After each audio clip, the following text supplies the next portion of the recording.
Howdy, everybody. I hope y'all are having a great Monday. Here we go with a Advanced Trucking Weekly Rundown. Now, I'm not going to do as much on here as I've done in the past.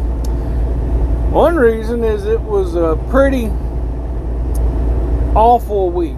You're going to have those sometimes, As a lease operator, you have to be prepared for the bad weeks. And when they come, you just got to push through them. Now, the numbers are, the only numbers I'm really going to share this week is our gross. We made $28.25, which my cut was $22.60. Our loaded miles were $16.89. Our empty miles were $3.93. So that's a total of 2,082 miles compared to a gross of $28.25. You do the math on that. It's pretty awful. It's bad. But like I say, they happen sometimes. If you'll remember last week, I ended by going to Florida, Orlando. So I made 5,200 gross last week, which was a good week. But coming back out of Orlando to start the week was pretty awful, man. There wasn't hardly nothing down there. I ended up going all the way up to Jacksonville and grabbing a load to get me to Villa Rica, Georgia. And, that took about a day and a half off of my week for just pennies. I mean, it was not good. And the next load I picked up in Fairborn, Georgia. The same morning I delivered in Villa Rica. It was supposed to be real smooth, right? I get there to pick up that load and I waited over 12 hours, and it turns out the load was ready on the dock, but they just simply decided not to load me. That morning crew did. I went in, finally got a hold to the evening lady, and she's like, I don't know why they haven't loaded you. They just decided not to. I don't know.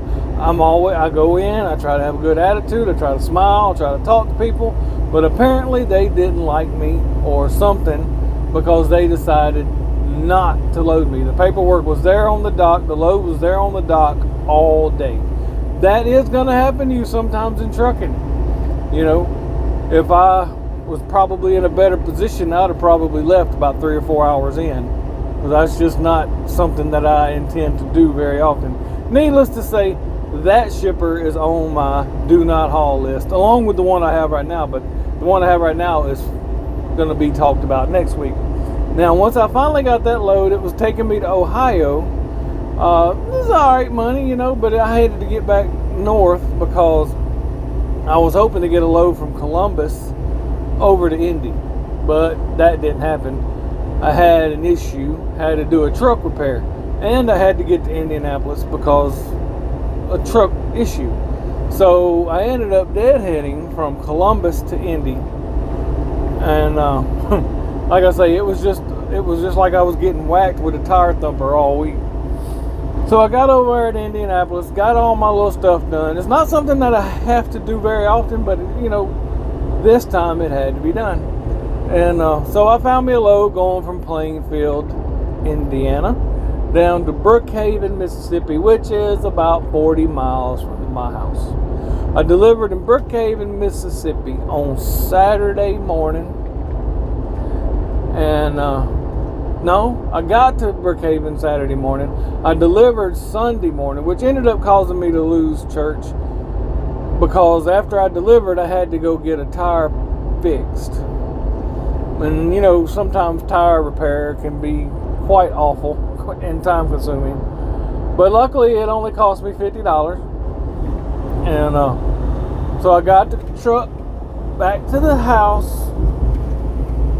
It was Sunday afternoon. I forget what time it was, but I did not work Monday because I wanted to get the restart, the reset, So I didn't work Monday, but I did get out there Tuesday and got running, and it's going to be an okay week. I'm looking forward to hopefully having an awesome week next week. But these weeks that come along and they just nothing lines up, nothing works right. You got to be prepared for them because they're going to happen.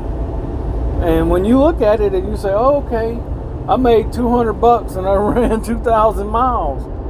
I might as well be a company driver. You got a point. There's a thought process in that. However,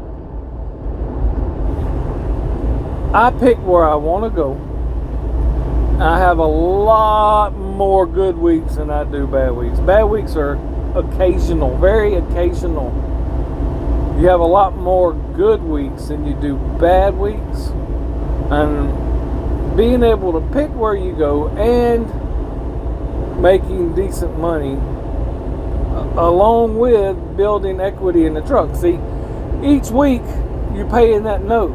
You're going toward that purchase. You know, it's once you get that purchase, that truck's going to be yours, and then you'll have that much less expense, hopefully, if you've took care of your truck. If you've managed things well, that truck will last you a long time after that lease purchase time period. But you know, it don't always work out like that. If I'd have managed myself right the first time after I paid off my lease purchase truck from Schneider, if I wouldn't have did a lot of things I did, I'd have been way, way far ahead from where I am now. But you live, you learn, you do things, you think you have dreams, and those dreams fall apart. It's just, that's part of life, that's part of business. You live, you learn, and I wouldn't trade those lessons that I learned for anything, really. I really wouldn't, because they were hard-bought lessons. But that was kind of how my week went last week, and I'm glad it's over. And as you can see, I ended up over in Houston at some point coming into the next week. So we'll talk about some of that. Now, y'all can go onto the website for Advanced Trucking. They have a lot of information on there. They even have a couple of truck options listed on the website. They have a little information about the maintenance program that they have, showing you how much per mile and this and that, and things that are covered that are not covered. That comes off in a PDF. I went by there and looked at it this last week. If y'all want me to, I can go in a little more depth. There are more expenses than just the maintenance. You know, you got your lease, you got some plates and insurances and things that they'll break down.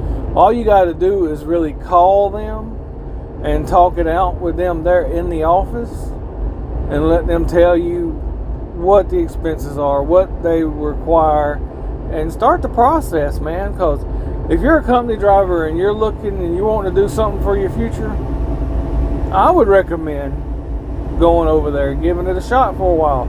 I mean, 3 years is sounds like a lot, but you're getting paid, you're getting a truck, you're getting an education really about running your own truck.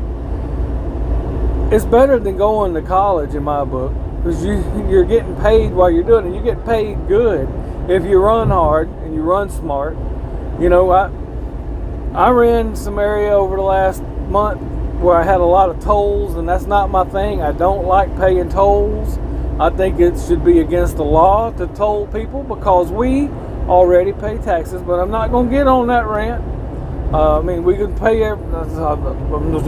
sorry, I'm going to get off of that, because I could go on for hours about that subject, taxes and tolls and everything. But as far as getting your own truck and going through the steps of growing to where you have a financial independence, I might do a video on that coming up in the next week or two. You know, there's different steps of going from a beginning lease purchase to owning the truck, maybe even to getting your own authority, which I don't really recommend right now. I'm not going to do that again. I'm going to stay right where I'm at. If I'm going to drive a truck, Advanced Trucking is where I'm going to be at. And like I say, I can't say enough good about them. But that's all for today. We'll have another video for you next Monday. God bless, and we'll catch you on the next ride.